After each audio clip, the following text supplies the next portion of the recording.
Hindi pa tuluyang tapos ang usapin sa Statement of Contributions ng Expenditures sa SOSE ni Senador Rodante Marcoleta. Ayon yan kay COMELEC Chairman Garcia. Narito balita ni Aaron Rojas.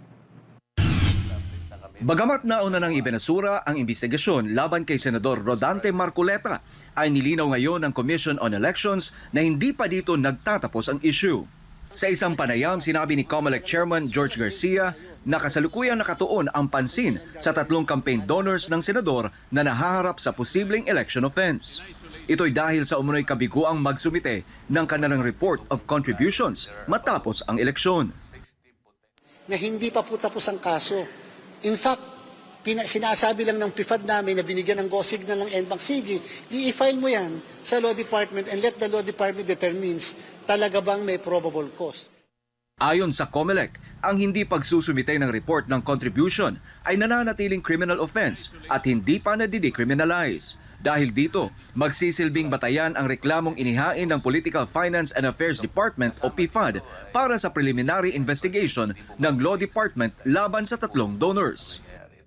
Dapat mag-submit ng report of contribution at hindi po ito nababago. Criminal pa rin po yun. Samantala, posibleng masilip pa rin ang pananagutan ni Marcoleta, lalo na sa usapin ng administrative liability, kabilang ang posibleng multa kaugnay ng kanyang SOSE. Pero ayon sa Commission on Elections, hindi nila pangungunahan ang magiging desisyon ng kanilang Law Department. Hindi pa po natin tinatapos yung bagay na yan sapagkat binato po kasi ng NBank lahat sa Law Department. Kasi po, kung hindi ka nagbayad, kung hindi ka nag-file ng dapat i-file o walang SOSE, hindi po ba ang sabi namin administrative yon? So, ang tanong, magkano yung fine? Hindi po ba dapat may pagbabayaran din fine kung ang talagang dahilan ay hindi naglagay? Hindi po ba? So, dapat din may fine. Nilinaw rin ng poll body na ang ibang issue laban sa senador tulad ng perjury at hindi pagtutugma ng kanyang SALN ay wala sa kanilang jurisdiksyon.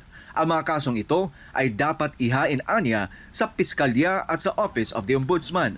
May nakabinbin ng reklamo laban kay Marcoleta sa Ombudsman na inihain ng grupong kontradaya kaugnay ng kanyang SALN. Habang ang issue ng SOSE ay hawak ng COMELEC, ang ibang aligasyon ay hiwalay na tinututukan ng ibang ahensya ng gobyerno. Hindi pa po tapos ang lahat kasi may kasong nakapending sa opisina ng Ombudsman at may binato sila sa amin na kaso na binato naman sa Law Department ng COMELEC. Sa ngayon, binibigyan pa ng pagkakataon ang mga donor na magsumite ng kanilang paliwanag bago tuluyang magsampa ng formal na kaso. Kapag naisampa, dadaan muna ito sa COMELEC Law Department at hindi agad sa korte. Ayon sa COMELEC, mahalagang sundin ang tamang proseso at batas habang binibigyang diin ang pangangailangang repasuhin ang umiiral na election laws. Para sa Diyos at sa Pilipinas kung mahal, Aaron Rojas, SMNI News.